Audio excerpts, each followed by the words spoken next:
Salut les amis, c'est Nico Genzi. Écoutez, j'espère que vous allez bien en France. Bon, vous pouvez voir derrière moi, c'est bien couvert, bien nuageux. Mais je peux vous dire que l'été se met quand même en place ici. Ça y est, il commence à faire bien chaud. Donc voilà, aujourd'hui, petite vidéo. Je vais vous parler d'une notion de base en immobilier, un terme que vous avez sûrement déjà dû entendre si vous vous intéressez à l'investissement locatif immobilier, c'est l'autofinancement. Alors, qu'est-ce que l'autofinancement quand on investit dans un bien immobilier? Alors, c'est très simple. En fin de compte, on parle d'autofinancement lorsque le loyer que vous percevez pour votre location couvre l'ensemble des charges liées à votre acquisition. Alors, les charges, pour faire simple, il va y en avoir quatre principales que je vais prendre en compte. Il va y avoir bien sûr votre mensualité de crédit. En premier lieu, ça voilà, c'est la première grosse charge de votre acquisition immobilière, votre prêt, donc la mensualité du crédit. Vous allez avoir ensuite, si vous avez investi dans un appartement en copropriété, donc les charges liées à la copropriété. Donc ça, c'est une autre charge. Et ensuite, en troisième, vous avez l'assurance du bien, parce que même si vous n'occupez pas votre bien, vous devez prendre une assurance de propriétaire bailleur sur ce bien-là.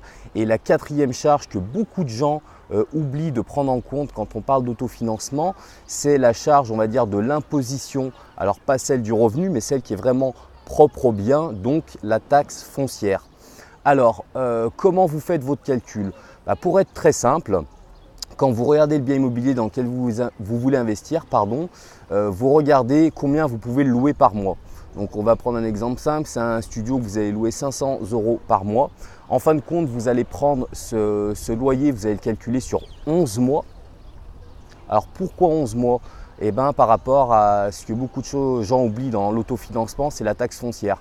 Alors la taxe foncière, elle est souvent légèrement inférieure, mais elle peut être légèrement supérieure à ce montant de loyer. Mais pour être tranquille, vous calculez votre revenu sur 11 mois, donc 500 par 11, ça fait 5600 € annuels. Vous redivisez par 12. Alors je ne vais pas vous le faire de tête parce que ça va être un petit peu compliqué, mais on sera sur un 450, 480 € par mois. Et ensuite, vous prenez tout votre charge. Donc le montant de votre emprunt, donc la mensualité avec ses assurances et le remboursement du capital, le montant des charges de la copropriété et l'assurance. Et il faut donc que le loyer de 11 mois recalculé sur 12 couvre l'ensemble de ces charges. Si vous arrivez à cela, vous êtes en autofinancement sur votre bien.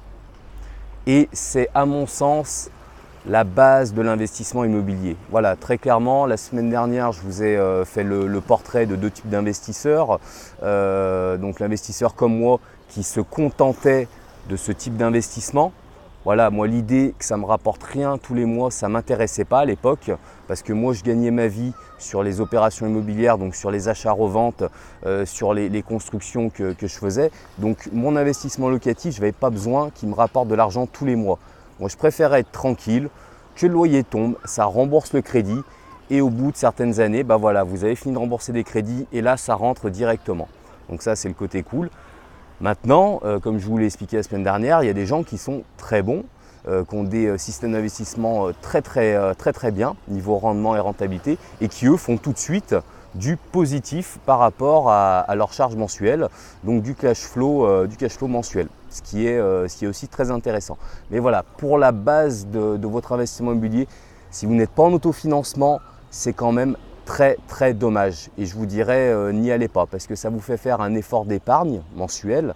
Et cet effort d'épargne va vous pénaliser pour vos futurs investissements. Parce que même en autofinancement, il faut comprendre, donc peut-être on refera une petite vidéo sur ce principe-là, mais il faut comprendre qu'un banquier, donc vous avez un revenu maintenant complémentaire donc de 500 € par mois parce qu'on ne va pas compter vous savez, la taxe foncière qu'on va rediviser.